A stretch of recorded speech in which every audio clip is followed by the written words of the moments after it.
पद्म विभूषण स्वर्गीय सुंदरलाल बहुगुणा की पुण्यतिथि आज मुख्यमंत्री पुष्कर सिंह धामी ने किया नमन। पूर्व प्रधानमंत्री राजीव गांधी की पुण्यतिथि पर आज कांग्रेस नेताओं ने उन्हें श्रद्धांजलि अर्पित की।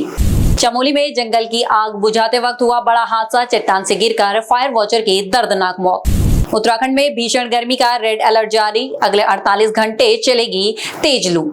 नमस्कार, आप देख रहे हैं खबर गंगा और मैं हूं आपके साथ अनुरागनी। अब खबरें विस्तार से। महान पर्यावरण चिंतक और पद्म विभूषण स्वर्गीय सुंदरलाल बहुगुणा की पुण्यतिथि पर आज मुख्यमंत्री पुष्कर सिंह धामी ने उन्हें नमन किया। सीएम धामी ने सोशल मीडिया प्लेटफॉर्म एक्स पर पोस्ट साझा कर पर्यावरण संरक्षण के क्षेत्र में उनके योगदान को याद किया। पोस्ट साझा करते हुए मुख्यमंत्री ने कहा कि पर्यावरण की रक्षा के लिए सुंदरलाल बहुगुणा का आजीवन संघर्ष देश और समाज के लिए हमेशा एक महान प्रेरणा स्रोत बना रहेगा। पूर्व प्रधानमंत्री राजीव गांधी की पुण्यतिथि पर आज पूरा देश उन्हें याद कर रहा है। उत्तराखंड कांग्रेस के वरिष्ठ नेता गणेश गोदियाल ने उन्हें श्रद्धांजलि अर्पित करते हुए कहा कि राजीव गांधी भारत के एक ऐसे असाधारण सपूत थे जिन्होंने लाखों लोगों के मन में आशा जगाई। उन्होंने कहा कि राजीव गांधी की सोच ने आधुनिक भारत की नींव रखी, जो आज भी हमारा मार्गदर्शन कर रही है। जैसे कि सभी लोग इस बात को जानते हैं कि आज स्वर्गीय राजीव गांधी जी, जो कि निश्चित रूप में आज जो देश हमारा जिस जगह पर खड़ा है उसमें महत्वपूर्ण भूमिका उनकी रही है। ऐसे हमारे स्वर्गीय प्रधानमंत्री जी का शहादत दिवस है और हम सब कांग्रेसियन आज यहाँ पर जब इकट्ठा हो रहे हैं तो हम सब अभी एक श्रद्धांजलि यहाँ पर हमारे दिवंगत प्रधानमंत्री जी को देंगे और उनके प्रति कृतज्ञ राष्ट्र की भावनाओं को श्रद्धा सुमन के रूप में उन्हें अर्पित करेंगे, उन्हें नमन करेंगे। देखिए, आज स्वर्गीय राजीव गांधी जी को याद करते हुए आंखों में आंसू आ जाते हैं, क्योंकि मुझे आज भी याद है 1984 में जब स्वर्गीय इंदिरा गांधी जी की हत्या हुई थी, राजीव गांधी जी प्रधानमंत्री बने थे, तो श्रीनगर के एसएसबी के मैदान में उनकी जनसभा का आयोजन मैंने किया था। वो प्रधानमंत्री के रूप में उत्तराखंड में श्रीनगर एसएसबी के मैदान में उन्होंने जनसभा की थी। उसका पूरा तो मेरी पहली मुलाकात राजीव गांधी से प्रधानमंत्री के रूप में श्रीनगर के एसएसबी के मैदान में हुई थी। और मुझे आज भी याद है कि इस देश के अंदर जो इंफॉर्मेशन टेक्नोलॉजी का युग अगर कोई लाया है तो राजीव गांधी लाया है। मुझे आज भी याद है उस समय सोशल मीडिया, इलेक्ट्रॉनिक मीडिया नहीं था, प्रिंट मीडिया था। और राजीव गांधी जी जब एक फ़ोन लाए थे उस समय तमाम इंग्लिश, हिंदी और तमाम भाषाओं के लीडिंग न्यूज़पेपरों में एक एक पेज की स्टोरी थी कि राजीव गांधी जी कोई ऐसा फ़ोन लाए हैं जो बिना तारों को चलता है, बिना तारों के चलता है। तो आज अब हम अपने हाथों में मोबाइल देखते हैं, अपनी माता बहन जो सिमट की तपोवन में अपनी बहन के हाथ में, जब दादी के हाथ में अपने मोबाइल देखते हैं, अपनी माँ के हाथ में मोबाइल देखते हैं और उससे बात करते हुए देखते हैं, तो आज राजीव गांधी की याद आती है। ये टेक्नोलॉजी, इंफॉर्मेशन टेक्नोलॉजी का युग इस हिंदुस्तान के अंदर राजीव गांधी की देन है। पूर्व प्रधानमंत्री स्वर्गीय राजीव गांधी की 35वीं पुण्यतिथि पर मसूरी कांग्रेस भवन में कांग्रेस कार्यकर्ताओं ने उन्हें भावभीनी श्रद्धांजलि अर्पित की। इस दौरान पार्टी नेताओं और कार्यकर्ताओं ने उनके चित्र पर पुष्प चढ़ाकर उनके बताए रास्ते पर चलने का संकल्प लिया। आज हमारे देश के, जिनको भारत से भी सम्मानित किया गया, हमारे ऐसे युवा स्वर्गीय श्री राजीव गांधी जी, जिन्होंने भले ही देश की 5 साल सेवा कर पाए, आज के दिन उनको एक पब्लिक मीटिंग के अंदर मानव बम के द्वारा उड़ा दिया गया। आज़ादी से पहले हमारे कई परवानों ने आज़ादी के लिए, इस देश के लिए अपनी कुर्बानी दी। उन्होंने आज़ादी के बाद भी इस देश के लिए अपना बलिदान दिया और आज उनके बलिदान को याद करते हुए उनके कार्यों को याद करने का हम काम कर रहे हैं, जिन्होंने पंचायती राज एक्ट से लेकर आईटी सेल से लेकर इस पूरे भारत को जो तकनीकी ज्ञान दिया, जिससे पे आज पूरा भारत खड़ा है। उस समय उन्होंने एटीएम जैसी सुविधाएं दी, महिला आरक्षण पंचायती राज में एक्ट लागू किया, जिसका लाभ आज पूरे पंचायत क्षेत्र में उसका मिल रहा है। तो आने वाला जो समय है, हम ये चाहते हैं कि जिस तरह से राजीव गांधी जी ने इस देश के लिए इतने बड़े बड़े कार्य किए हैं, हमें उनसे प्रेरणा लेनी चाहिए। और आज के जो हमारे नेता है उनको याद करते हुए उनके जो क्योंकि लोग नेगेटिव ज़्यादा ढूंढते हैं, अगर उनकी जो पॉजिटिविटी को देखेंगे, उनके द्वारा जो इस देश के लिए पॉजिटिव कार्य किए गए हैं, अगर ऐसे कार्यों को आगे बढ़ाने का काम करेंगे तो निश्चित रूप से ये देश और विकसित के रूप में जाना जाएगा और पूरे इस विश्व में इसकी पहचान मानी जाएगी। मसूरी से उनका बहुत ज़्यादा लगाव रहा है। गांधी जितने भी परिवार के लोग रहे हैं, राजीव गांधी जी अपने प्रधानमंत्री काल में भी कई बार मसूरी आए और यहाँ आकर मसूरी की भी कई समस्याओं का उन्होंने निराकरण करा। अकादमी जैसी समस्या, जैसे लाल बहादुर शास्त्री अकादमी है, उसको वहाँ का निराकरण किया। और मसूरी से उनका लगाव रहा है, यहाँ से उनका प्यार प्रेम रहा है, सारे परिवार के लोगों का यहाँ से प्यार प्रेम रहा है। और हम ये भी कहना चाहते हैं कि राजीव गांधी जी इस देश के लिए एक ऐसे युवा, जिन्होंने पूरे विश्व में सबसे युवा प्रधानमंत्री उस समय थे, जिन्होंने इस देश की बागडोर संभाली। वो पेशे से पायलट थे, लेकिन अचानक इंदिरा गांधी जी की मृत्यु के बाद उनको अचानक इस फील्ड में आना पड़ा।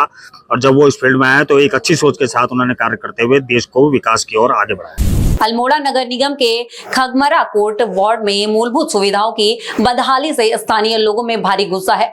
वार्ड के पैदल रास्ते जगह जगह से टूटे और क्षतिग्रस्त हैं, जिससे बुजुर्गों, महिलाओं और स्कूली बच्चों को आने जाने में दिक्कतों का सामना करना पड़ रहा है। यही नहीं, ड्रेनेज के लिए बनाए जा रहे नाले भी अधूरे छोड़ दिए गए हैं। स्थानीय जनता और पार्षद का आरोप है कि नगर निगम को कई बार शिकायत की गई, लेकिन प्रशासन सो रहा है। बड़ा कोट वार्ड 40 के पार्षद हूँ।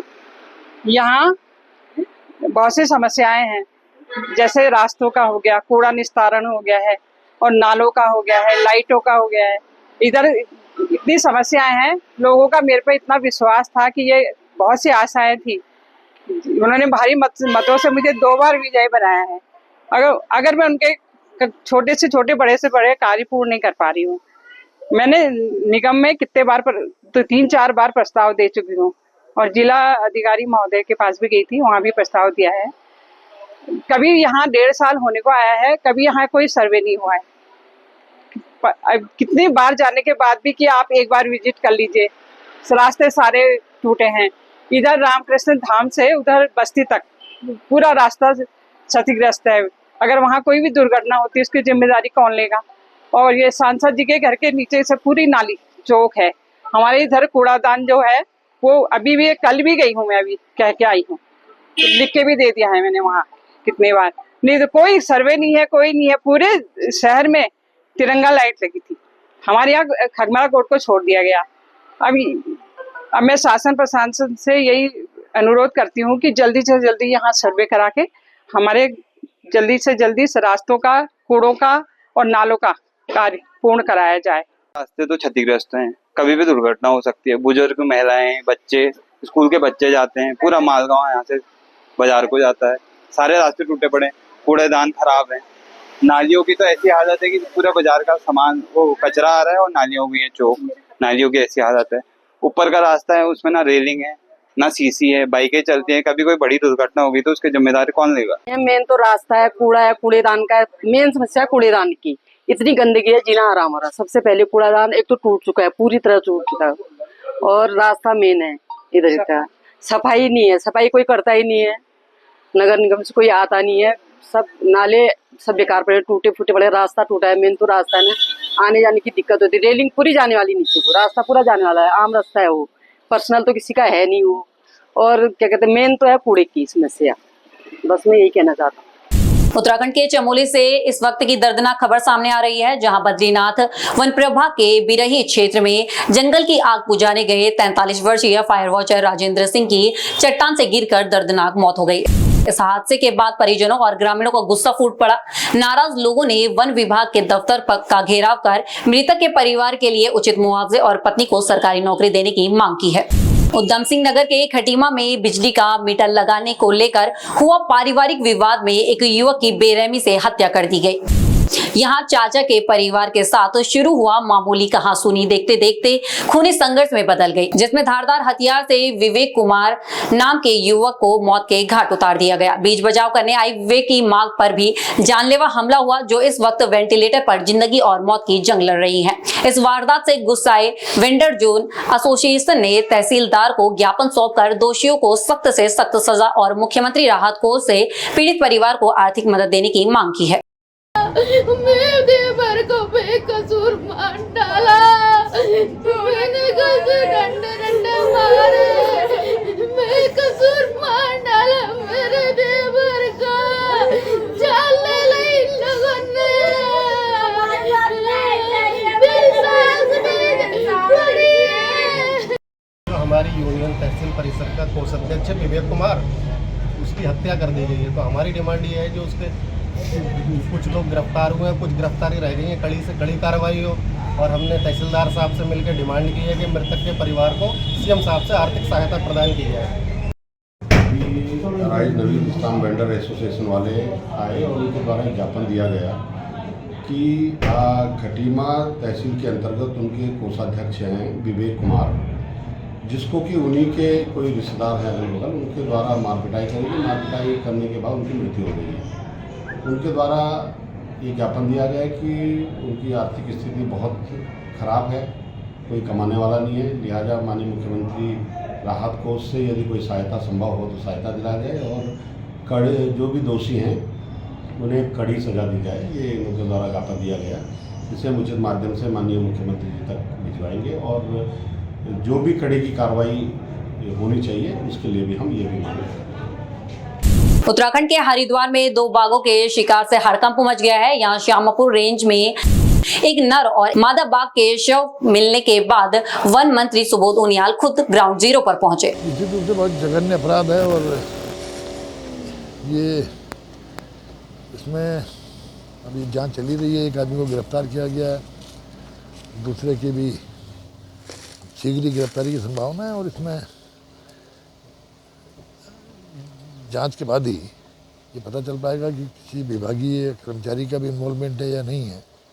और निश्चित रूप से इसमें एक सख्त कार्रवाई की जाएगी और जहाँ तक दोनों टाइगर्स को मारने में जिन लोगों का इन्वॉल्वमेंट है उनमें कानून अपना काम करेगा और जिस तक हमारा काम रहेगा कि सख्त पैरवी करके ऐसे जघन्य अपराध पर लोगों को सजा दिलाई जा सके।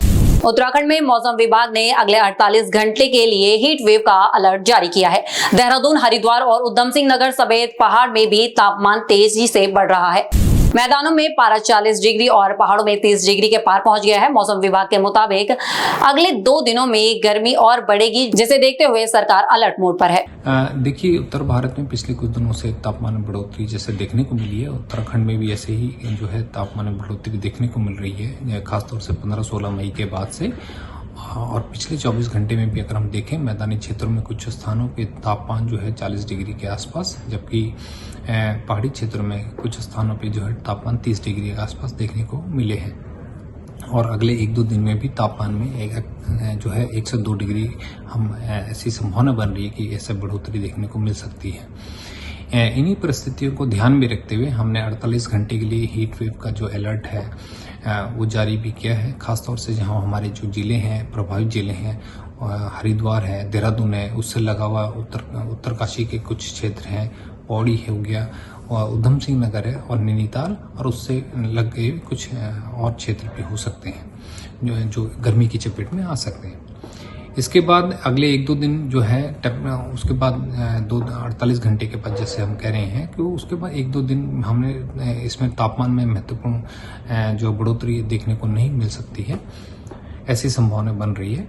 और अगले जो है अगर हम देखें उसके बाद हमें कुछ जो पहाड़ी के जो खासतौर से हमारे जिले हैं, जनपद है, उनमें जो है कहीं कहीं पर बहुत हल्की से हल्की जो है बारिश भी हो सकती है, ऐसी संभावना बन रही है। खासतौर से उत्तरकाशी, चमोली, पिथौरागढ़, बागेश्वर और रुद्रप्रयाग जो जिले हैं। और इन्हीं को ध्यान में रखते 22 और 23 तारीख के लिए भी हमने जो है